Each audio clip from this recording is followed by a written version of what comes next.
નમસ્તે. સૃષ્ટિના સર્જનહારને કોટી કોટી વંદન. ખભાની કસરતો, સૂઈને 3 કસરતો જોવાની છે, 2 લાસ્ટિક સાથે અને 1 વિધાઉટ લાસ્ટિક. સૂઈને લાસ્ટિક પકડેલું છે, એક હાથ ઊંચો કરવાનો છે માસી, કોઈ પણ ખભામાંથી કરો પાછળ જાય ત્યાં સુધી. અત્યારે જો ડાબો હાથ ઊંચો કર્યો છે ને, લાસ્ટિકને આ બાજુ રાખી દો, જમણા કાન તરફ. હા, એટલે આપણને નડે નહીં, ભટકાય નહીં. સરસ, ફાવે છે માસીને? એ દરમિયાન જે નીચેનો હાથ છે ને એને ખેંચી રાખજો, એટલે એનું કાઉન્ટર સ્ટ્રેચિંગ આવશે, ઇફેક્ટ કાઉન્ટર પ્રેશર આવશે. નીચેનો હાથ વર્ક કરશે એના સ્નાયુએ પકડી, અને ઉપરના હાથને ઉપરની તરફ સ્ટ્રેચ કરી રાખજો. અંદાજે રોકો માસી, બરાબર છે? ઓકે. અંદાજે થોડીક વાર રોકીને પછી ધીરે ધીરે નીચે લેવાનું છે. હવે ડાબો હાથ ધીમે ધીમે નીચે લ્યો, સાવ નીચે. હવે જમણા હાથની એ જ રીતે સરસ રોકી રાખજો. જમણો હાથ ઊંચો લીધો છે એટલે જે લાસ્ટિક છે એ ડાબા કાન તરફ, એટલે મોઢાની આગળ નડશે નહીં, લાસ્ટિક રોકી રાખજો. અને જમણો હાથ છે નીચે ખેંચીને રાખજો માસી, બરાબર છે. સરસ, બેનું કાઉન્ટર પ્રેશર આવશે. અને લાસ્ટિક આપણે એટલા અંતરે પકડવાનું કે આપણો હાથ ઊંચો થઈ શકે એટલા અંતરે જ આપણે પકડવાનું, બહુ પરાણે ન થઈ જાય. નીચે લેજો માસી, લઈ જાઓ ડાબો હાથ. હજી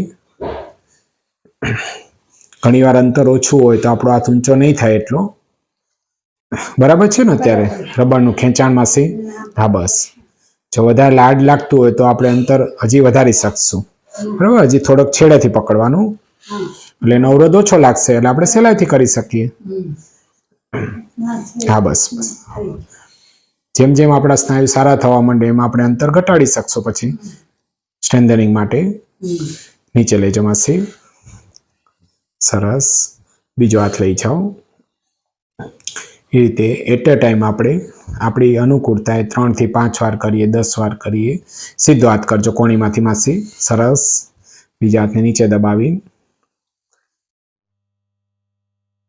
બરાબર છે. એવું દિવસમાં આપણે 2 વાર કરીએ તો પૂરતું જ છે, સવાર સાંજ. અને રિપીટેશન થાય એટલા 3 વાર, 5 વાર, 10 વાર, જેટલા થાય એટલા. પણ જેટલા ધીમે ધીમે થશે, રિધમિકલી થશે, એટલો કંટ્રોલ વધારે આવશે.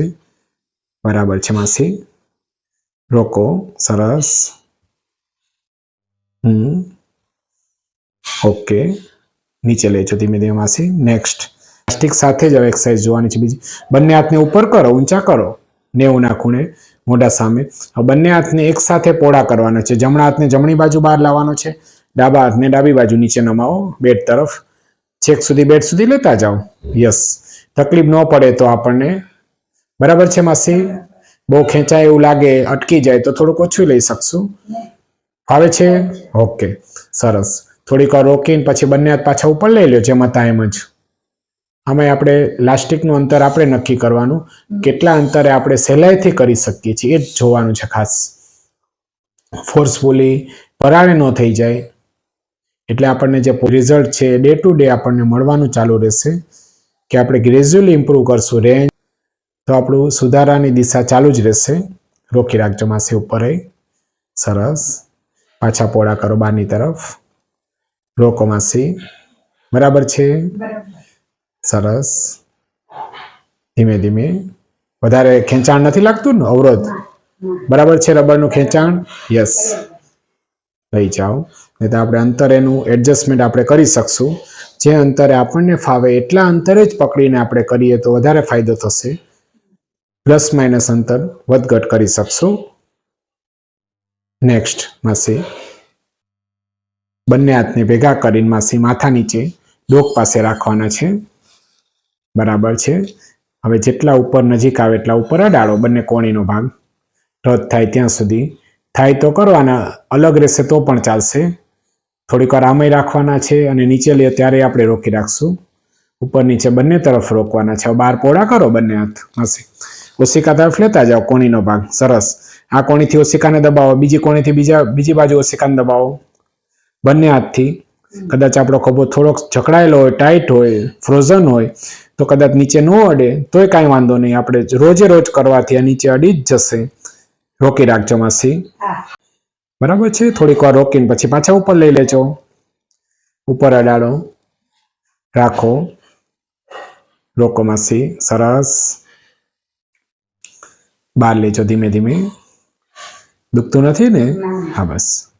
ઘણી વાર આપણા સ્નાયુઓ કેપ્સ્યુલ પાછળની ટાઈટ હોય તો પણ આપણે પૂરેપૂરી રેન્જમાં આ મુવમેન્ટ ન કરી શકીએ. કાંઈ વાંધો તો અડધી રેન્જ થાય, જેટલી રેન્જ થાય એટલી.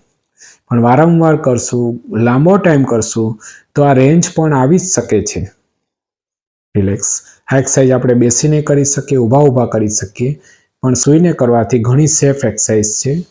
બીજી ટ્રીક મુવમેન્ટ નહીં થાય શરીરની. રિલેક્સ. રોકી રાખજો માસી. બરાબર છે. બારે લેજો. સરસ. નમાવજો. ઓકે. બસ નીચે લઈ લેજો પાછા હાથ માસી.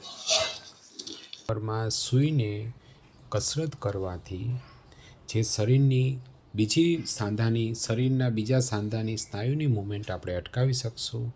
આપણા શરીરની ઓછી ધ્યાન રાખવી પડશે અને પૂરેપૂરું કોન્સન્ટ્રેશન આપણે જે ખભાની કસરત કરીએ છીએ એના ઉપર રાખી શકશું.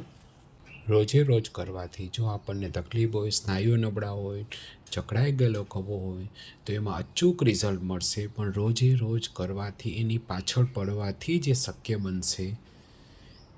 આ વિડીયો સાંભળવા જોવા માટે ખૂબ ખૂબ ધન્યવાદ. જય ભારત, જય હિન્દ.